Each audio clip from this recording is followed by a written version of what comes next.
Aí. Então, o que vai acontecer aqui, ó?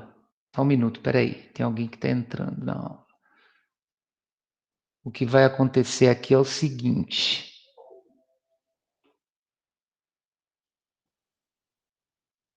Deixa eu tirar essa barra.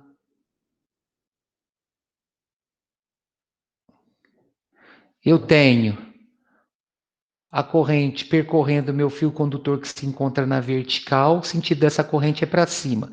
O que vai acontecer? As linhas de campo, elas serão linhas circulares ao fio condutor, certo? Concêntricas, ou seja, o centro é o próprio fio condutor. Então, a letra A, como eu falei anteriormente, não considera, porque se essas linhas de campo forem paralelas ao condutor, elas serão paralelas à corrente. Não tem sentido. O que a gente tem que ter de ideia aqui é que a corrente e a linha de campo, corrente e linha de campo, são perpendiculares entre si, certo? Corrente e linha de campo, e linhas de campo. Essas linhas de campo geradas, elas são circulares e concêntricas em relação ao fio condutor.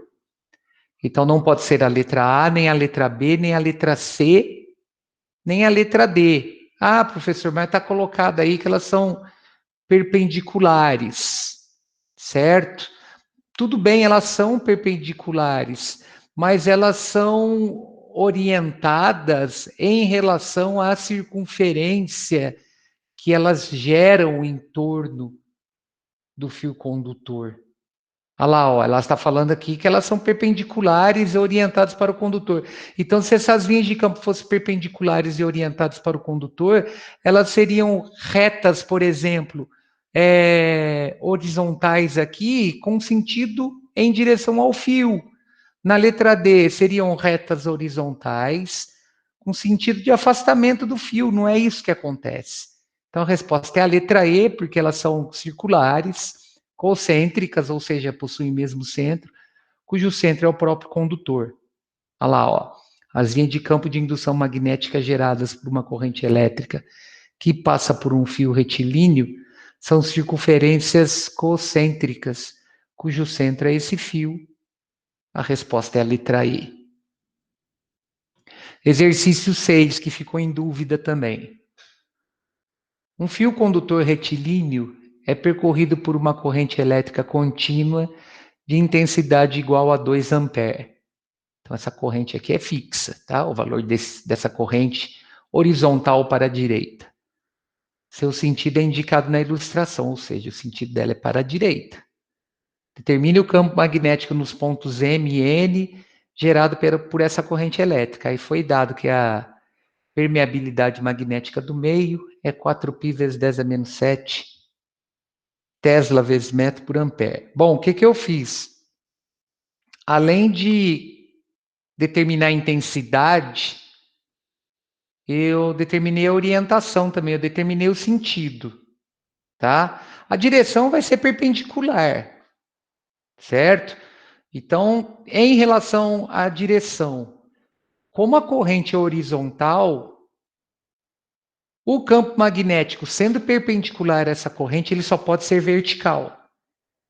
Aí o sentido desse campo magnético, ele vai ser dado pela regra da mão direita, tá? Ele pode estar entrando no plano do papel ou saindo do plano do papel. Isso vai ser determinado pela regra da mão direita. Como é que eu calculo a intensidade do campo magnético no ponto M?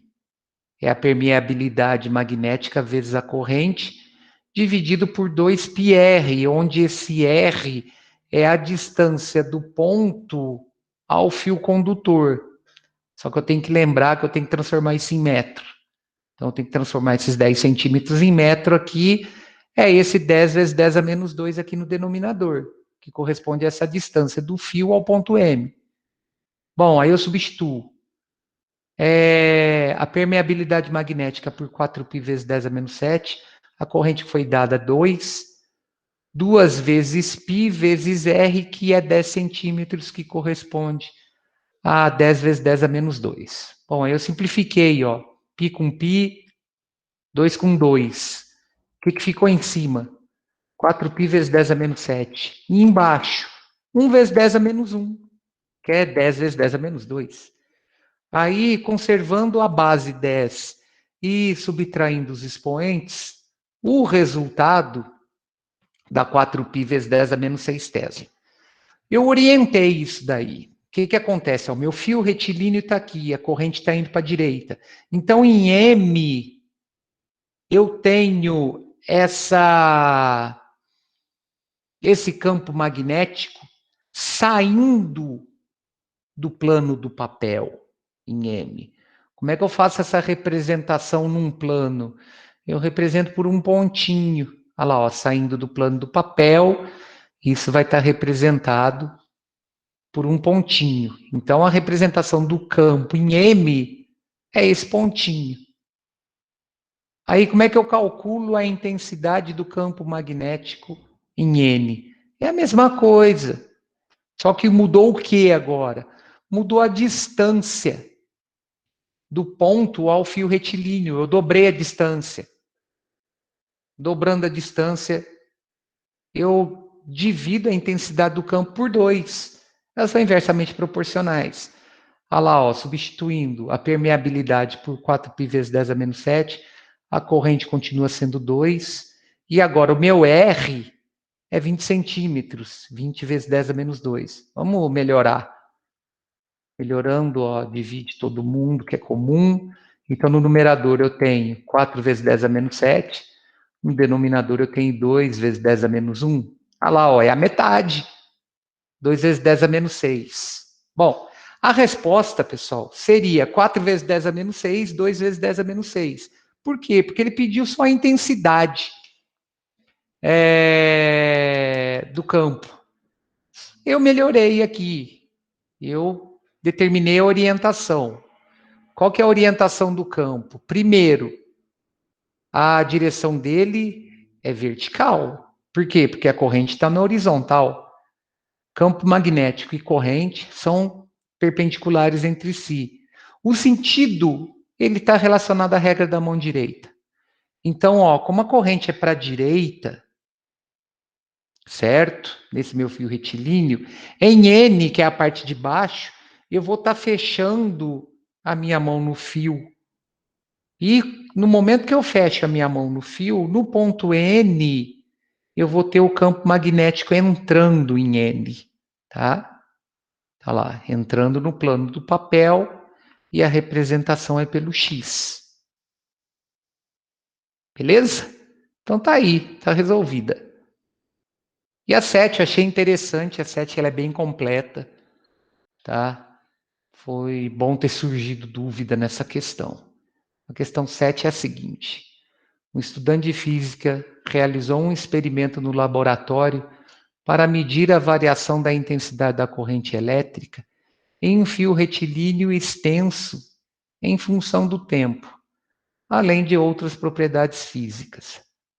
No gráfico abaixo é mostrado um dos resultados do experimento. Então, o que acontece?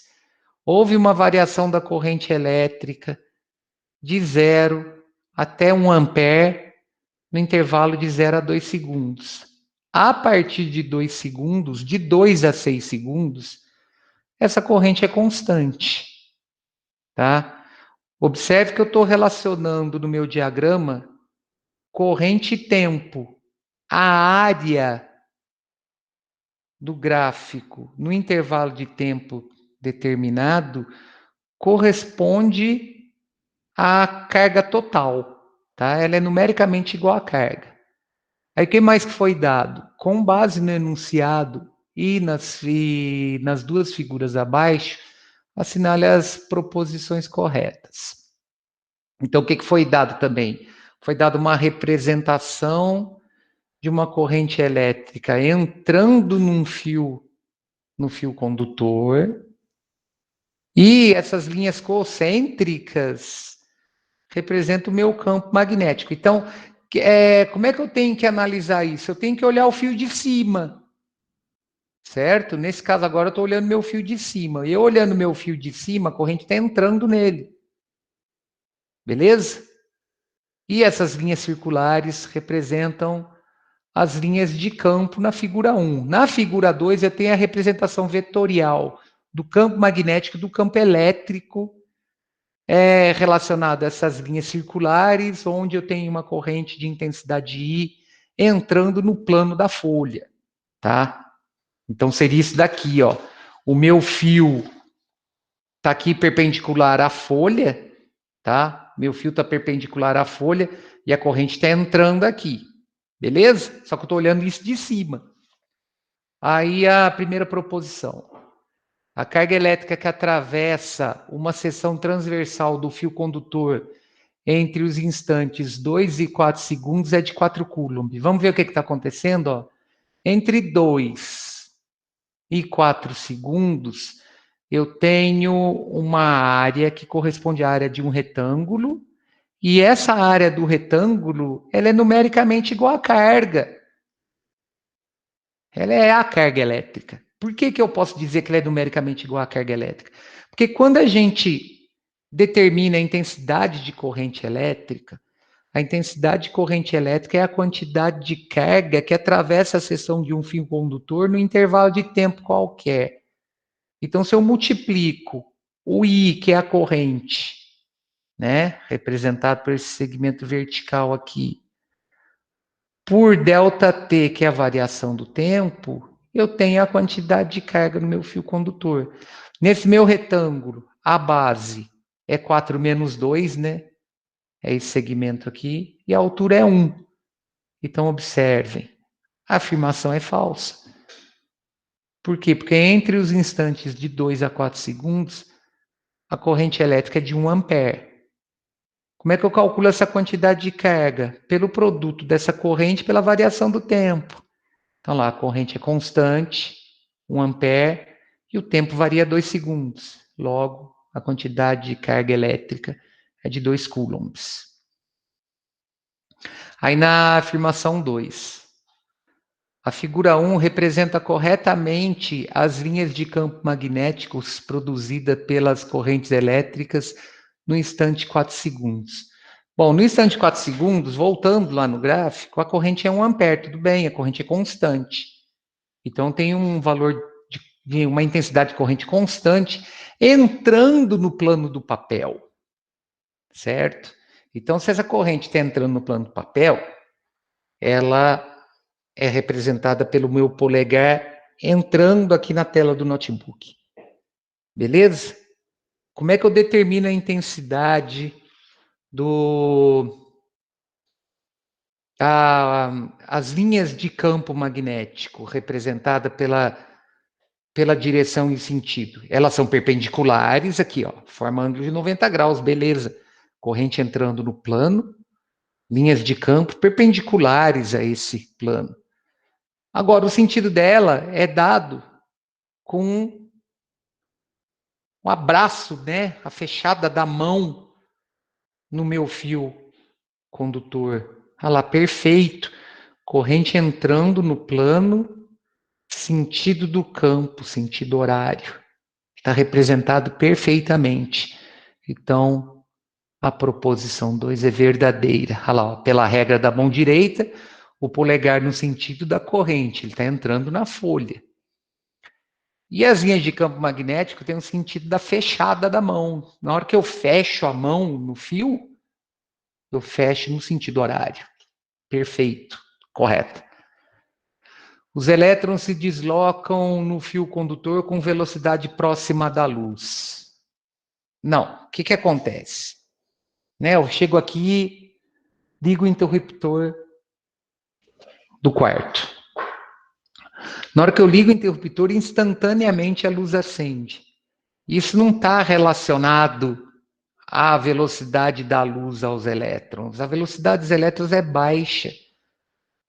O que está relacionado próximo à velocidade da luz é o campo elétrico que eu tenho gerado nesse meu fio condutor. Então, essa afirmação é falsa. Olha lá, os elétrons em um circuito no qual há uma corrente elétrica contínua movem-se com velocidade muito pequena, em torno de 0,1 milímetros por segundo aproximadamente. Entretanto, quando ligamos o interruptor do circuito, o campo elétrico que surge no condutor é estabelecido quase instantaneamente em todo o fio, pois a velocidade de propagação desse campo é praticamente igual à da luz. Então, em um tempo muito curto, todos os elétrons livres já estão em movimento, embora os elétrons que começaram a mover-se nas proximidades do interruptor só alcancem o filamento depois de um tempo longo. Então, o que acontece? Lá no meu fio condutor eu tenho uma distribuição de elétrons, né, devido à natureza desse fio ter uma maior mobilidade elétrica. Então, esses elétrons estão todos distribuídos no meu fio condutor, só que de forma desorganizada. A partir do momento que eu crio uma diferença de potencial, eu gero esse campo. Esse campo que é instantâneo. Aí os elétrons livres que eu tenho na proximidade do filamento da minha lâmpada, eles vão se organizar, porque eles já estão ali, e eles vão fornecer energia para a lâmpada. Então a ideia é essa, tá?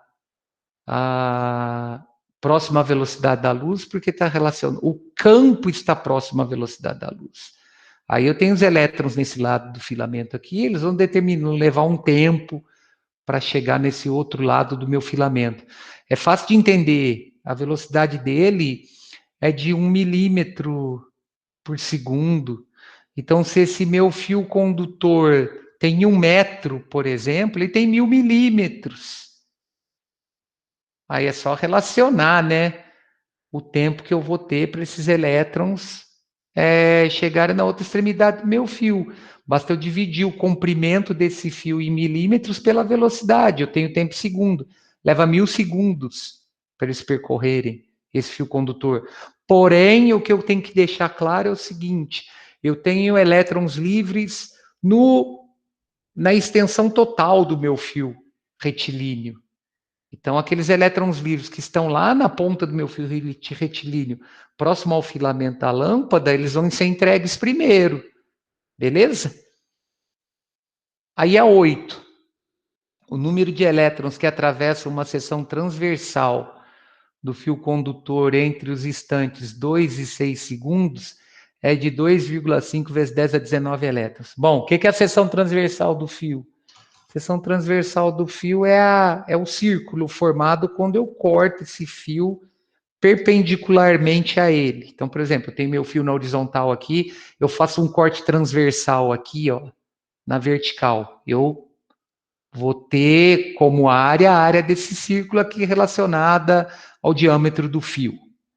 Então, a ideia de corrente elétrica, ela está relacionada à quantidade de cargas elétricas que atravessam essa seção no intervalo de tempo qualquer. Beleza? Se a gente voltar lá no gráfico, no intervalo de 2 a 6 segundos, a corrente é constante. É uma corrente contínua de 1 ampere. Então, eu posso relacionar número de elétrons com carga elétrica. Olha lá, ó. A resposta ela é verdadeira, por quê? Porque entre os instantes 2 e 6 segundos, a corrente elétrica é de 1 ampere. Então, ó, a quantidade total de carga é a intensidade da corrente elétrica vezes o tempo. Essa quantidade total de carga, ela relaciona-se ao número de elétrons multiplicado pela carga elementar. Então, eu posso igualar isso. Eu posso dizer que essa intensidade, esse número de elétrons vezes a carga elementar é a intensidade de corrente elétrica vezes o intervalo de tempo. Bom, se eu passar a carga elementar dividindo aqui o segundo membro, eu calculo o número de elétrons, onde 1 é a corrente elétrica, ΔT é o intervalo de 2 a 6 segundos, 4 segundos. E a carga elementar, 1,6 vezes 10 a 19, a menos 19. Ou seja, dividindo 4 por 1,6 e passando 10 a menos 19 para o numerador, eu tenho 2,5 vezes 10 a 19 elétrons. Beleza? Está correta. Sossegado. Aí ele fala, na figura 2, a figura 2 representa corretamente os vetores campo elétrico e campo magnético produzidos pela corrente elétrica I em um ponto próximo ao fio condutor nos instantes 4 segundos. Tá, o campo magnético está correto, mas o campo elétrico está errado. Tá? O campo elétrico ele é perpendicular às linhas de campo magnético. E como é elétron, a carga é negativa, então ele tem sentido oposto ao do campo. Olha lá, ó, o campo elétrico tem direção tangente à trajetória, certo? E sentido contrário ao do campo magnético, pois a carga é negativa, são elétrons que estão percorrendo esse meu fio condutor. Então a representação seria essa daqui, ó. Beleza? 32. A intensidade do vetor campo magnético, né, o valor de B, o valor desse B aqui, ó, a 1 metro, a uma distância de 1 metro do centro aqui, do fio condutor, no instante 5 segundos é de 2 vezes 10 a menos 7 Tesla. Bom, o que acontece lá no gráfico? No instante 5 segundos, a corrente continua sendo de 1 ampere, a distância do ponto onde esse campo está sendo medido ao fio condutor é de 1 metro, tá? E a permeabilidade magnética do meio é 4π vezes 10 a menos 7 Tesla vezes metro por ampere. Então é só substituir na relação do campo magnético induzido em um fio. Ou seja, essa corrente provoca esse campo, certo? Esse campo provocado por essa corrente, ele tem intensidade dada por μ0 vezes I dividido por 2πr. Vamos melhorar. Olha lá, corta 4π com 2π, sobra 2 no numerador. Multiplicou por 10 a menos 7 vezes 1, eu tenho 2 vezes 10 a menos 7 Tesla. Então, verdadeira. Aí, finalizando, a intensidade média da corrente elétrica no fio condutor entre os instantes 0 e 6 segundos é de meio ampere. Vamos ver o que acontece de 0 a 6 segundos. Eu tenho como carga total fornecida dada pela área da figura representada pelo intervalo de 0 a 6 segundos. Nesse caso, essa área é a área de um trapézio. Bom, eu já confirmei que a opção é falsa, tá? Vamos provar por que ela é falsa. Então, olha lá, a carga Q fornecida é fornecida pela área da figura compreendida entre 0 e 6 segundos, que é a área de um trapézio. Nesse trapézio, as bases são os lados paralelos. Então, esse daqui é a base menor, que ela vale 4, e aqui embaixo eu tenho a base maior, que vale 6. A altura é o lado não paralelo, perpendicular às bases. Ela vale 1. Então, como eu quero a intensidade média de corrente, como é que eu vou obter essa intensidade média de corrente? Eu vou dividir a quantidade total de carga pelo intervalo de tempo considerado nesse gráfico. Então, eu vou dividir a área do trapézio, que é base maior mais base menor vezes a altura dividido por 2, pelo intervalo de tempo que é 6. Olha lá, ó. Então, a intensidade média de corrente é essa quantidade de carga, que é representado pela área do trapézio aqui, ó. Base maior mais base menor vezes a altura dividido por 2, tudo dividido por 6. Esse meu numerador dá 5. Correto? Ó, vai ficar 10 dividido por 2 vezes 1, dá 5. 5 dividido por 6, 0,83, aproximadamente 0,83 ampere. Então, tá errado. Tá? Então, no somatório, eu tenho um somatório igual a 42, que corresponde às proposições 2, 8 e 32 verdadeiras. Beleza, gente? Bom, então é isso. Está resolvido. Tá? A partir de hoje, eu não vou colocar mais como obrigação a entrega dessas atividades, tá? eu vou sugerir a entrega. Quem se propor a fazer e tiver dúvida, me manda, não tem problema nenhum, eu tiro. Mas me manda antes para eu poder montar o slide, tá? Porque se a gente estivesse numa condição de sala de aula, a gente encontrando na sala de aula, professor, estou com dúvida nesse exercício, eu resolveria ele na hora no quadro.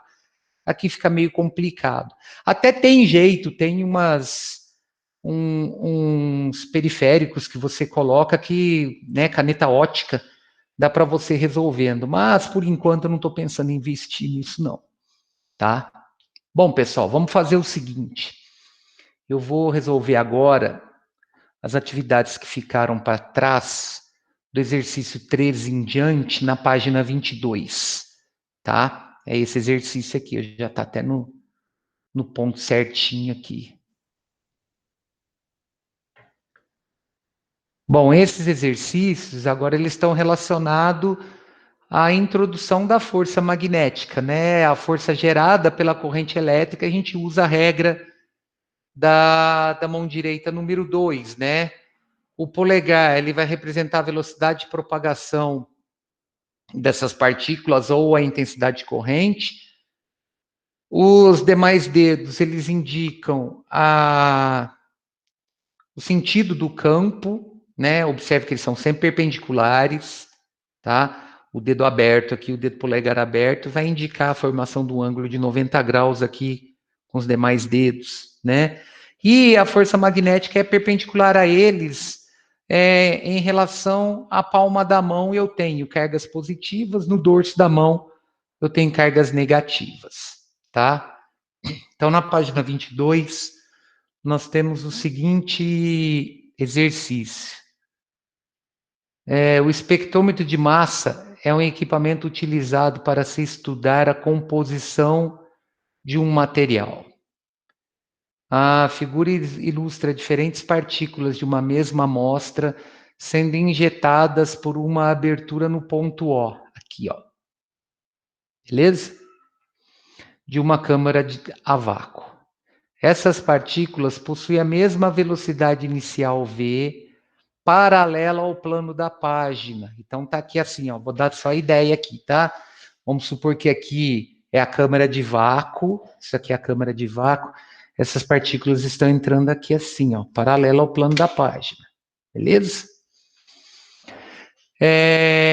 E o sentido como indicado no desenho. Então elas são paralelas ao plano da página, o sentido delas é para cima, então é meu polegar. Cujas linhas, no interior dessa câmara, há um campo magnético uniforme B, perpendicular à velocidade, cujas linhas de campo são perpendiculares ao plano da página e saindo desta, conforme representado no desenho pelo símbolo do pontinho, tá? As partículas descrevem, então, trajetórias circulares, identificadas por 1, 2, 3 e 4. Por que elas percorrem trajetórias circulares? Porque a partir do momento que essas partículas entram nessa região de campo magnético, vai ocorrer o surgimento de uma força. Essa força faz com que ocorra um desvio na trajetória dessas partículas que estão a uma velocidade constante. Essa força é perpendicular à trajetória, à velocidade da trajetória da partícula. Então, o que é o legal? Se eu tenho velocidade constante com uma força agindo perpendicularmente a essa velocidade, da velocidade desse corpo, essa força cria um movimento com trajetória circular. Então, essa força aqui no nosso caso, associada à velocidade da partícula, que é a força magnética, ela vai ser a força centrípeta, porque a velocidade desse corpo é constante. Então, ó, considerando as informações acima e os conceitos de eletricidade e magnetismo, identifique como verdadeiras ou falsas as seguintes afirmativas. A primeira: A partícula da trajetória 2, que é essa aqui, ó, possui carga positiva, e a da trajetória 4, que é essa daqui, possui carga negativa. Bom, como é que eu vou identificar se a velocidade, se a carga é positiva ou negativa? Pela regra da mão direita número 2. Aí tem que fazer um contorcionismo aqui, tá? Ó, velocidade está sendo indicada pelo dedo polegar.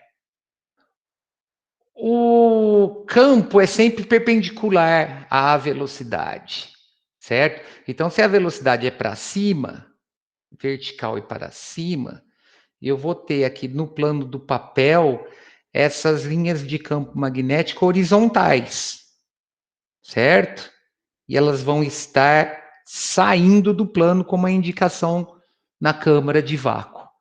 Então, elas vão estar saindo do plano. Então, vou ter isso, certo? Velocidade para cima, os demais dedos indicando essas minhas linhas de campo magnético.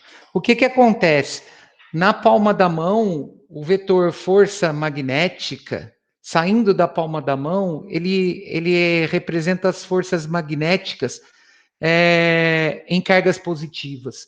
No dorso da mão, representa a força magnética em cargas negativas. Então, o que está acontecendo? Vou mudar um pouco aqui. Vou representar a caneta preta pela velocidade e a caneta vermelha pela força magnética, certo? O campo está aqui, ó, em minha direção. Então, ó, o que eu tenho? A força magnética está fazendo o que está provocando um desvio para a direita na trajetória 2 e provocando um desvio para a esquerda na trajetória 4. Esse desvio para a direita está relacionado à carga positiva. Esse desvio para a esquerda está relacionado à carga negativa. Por quê? Porque pela regra da mão direita número 2, saindo da palma da mão, é a força magnética gerada por cargas positivas, no dorso da mão, força magnética gerada por cargas negativas. Então, olha lá, ó, de acordo com a regra da mão direita número 2, podemos afirmar que 1, 2 e 3 são positivas, né? Porque se desviam para a direita, então, para a carga 1, para a carga 2 e para a carga 3, o sinal delas é positivo. E como eu tenho desvio para a esquerda na carga 4, esse desvio é causado por essa carga negativa. Então, isso é verdade. Segunda proposição. Supondo que todas as partículas tenham a mesma carga, a da trajetória 2 tem maior massa que a da trajetória 1. Bom, é o que eu falei.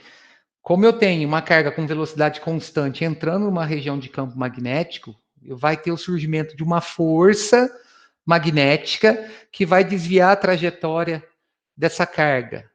Esse desvio de trajetória está relacionado a essa trajetória circular.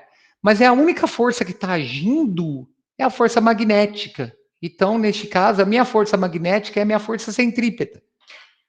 Então, ó, as partículas estão sob a ação de uma força centrípeta, uma vez que descrevem trajetórias circulares. Essa força centrípeta corresponde à força magnética. Então, o que eu tenho? Força centrípeta sendo igual à força magnética, correto? Quem que é a força centrípeta? mv² sobre r. Quem que é a força magnética? QVB.